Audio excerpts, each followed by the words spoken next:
जय हिंद दोस्तों, प्रयागराज में इस वक्त चल रहा है नॉर्टेक सिंपोजियम और यहाँ पर भारतीय स्टार्टअप कंपनी एग्जिबिट कर रही हैं। उन्हीं में से एक जानी मानी कंपनी है जेन टेक्नोलॉजीज, जो हर बार इंडियन आर्म फोर्सेस के लिए कटिंग एज टेक्नोलॉजी लेकर आती है। और इस बार दोस्तों, जिस तरीके से आपके सवाल आते हैं डायरेक्टेड एनर्जी वेपन्स को लेकर, उसी को आगे इन्हांस करते हुए कंपनी इस वक्त लेकर आई है अपना एक नया कटिंग एज सॉल्यूशन ड्रोन्स के खिलाफ, वो भी है हार्ड किल सॉल्यूशन के साथ। और ये डायरेक्टेड एनर्जी वेपन है। हम जानने की कोशिश करेंगे। सर, आपका गुड नेम?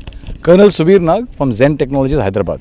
सर, इस कटिंग एज सॉल्यूशन के बारे में बताइए, कैसे काम करता है? जो इक्विपमेंट आपके सामने है, ये है 2 kilowatt direct energy weapon laser system, जो कि मौजूदा जो ड्रोन अटैक या यूएवी अटैक है उनको घातक, उसके से ये घातक इक्विपमेंट है, जिससे कि हम उन इक्विपमेंट को उन रडार से उससे ट्रैक करके इससे हम लेज़र फायर कर सकते हैं, और जिससे कि उसका जो डिस्ट्रक्शन होना वो एकदम निश्चित है।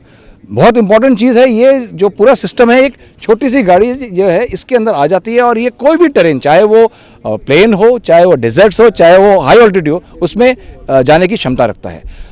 दूसरी बात, इसका जो ड्वेल टाइम है, जो कि लेज़र को अगर किसी टारगेट को नष्ट करना है तो इसका ड्वेल टाइम जो है वो केवल 2 सेकंड है। 2 सेकंड अगर वो इसका बीम अगर किसी टारगेट पर पड़ता है, वो टारगेट नष्ट हो जाता है। तो ये एक बहुत ही घातक और बहुत ही इम्पोर्टेंट जो है, जिसको वो है पोटेंट इक्विपमेंट है।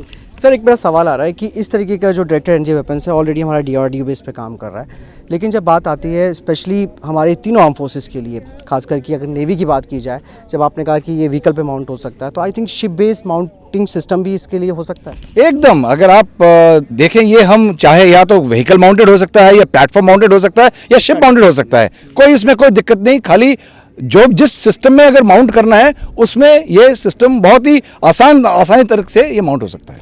सर, जैसे आपने इसकी अभी जो रेंज बताई 2 किलोमीटर के आसपास बताई है, जिसमें कि 1 किलोमीटर के अंदर ये शायद अपने टारगेट को ख़त्म करता है बीम के थ्रू, लेकिन अभी 2 किलोवाट आपने इसकी रेंज पावर बताई है।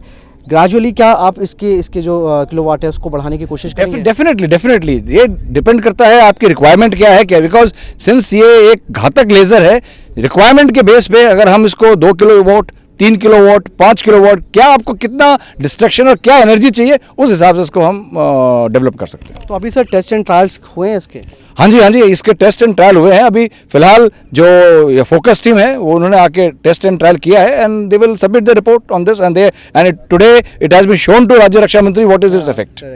तो सर, बाकी आगे फ्यूचर में आप क्या उम्मीद कर रहे हैं कि किस तरीके से आपका ये सिस्टम जो है वो हमारी इंडियन आर्म फोर्सेस के लिए बहुत ही फ़ायदेमंद हो सकता है? लेज़र सिस्टम है, आज का ज़माना लेज़र का है या EMP वेव्स का है, तो मुझे ये निश्चित है कि ये इक्विपमेंट अगर हम इस्तेमाल में लाएंगे, बहुत ही घातक और बहुत ही पोटेंट इक्विपमेंट होगा इंडियन आर्मी या इंडियन डिफेंस फोर्सेस के लिए। और एक छोटा सा सवाल और, मेक इन इंडिया कंटेंट की बात की जाए तो कितना मेक इन इंडिया कंटेंट इसमें?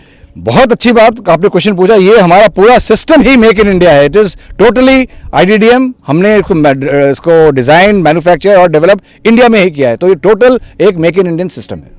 तो दोस्तों, आपने जाना जेन टेक्नोलॉजीज़ किस तरीके के लेज़र हथियार को लेकर के आ गई है, जो कि आने वाले वक्त में गेम चेंजिंग हो सकता है हमारी इंडियन आर्म फोर्सेस के लिए, और तीनों ही आर्म फोर्सेस के लिए, इंडियन आर्मी, एयरफोर्स और इंडियन नेवी, इन सब के लिए ये सॉल्यूशन बहुत ही कारगर होने वाला है, खास करके ड्रोन थ्रेट्स के खिलाफ। सर, बहुत बहुत धन्यवाद, आपने इतना। Thank you so much for your time. Thank you so much.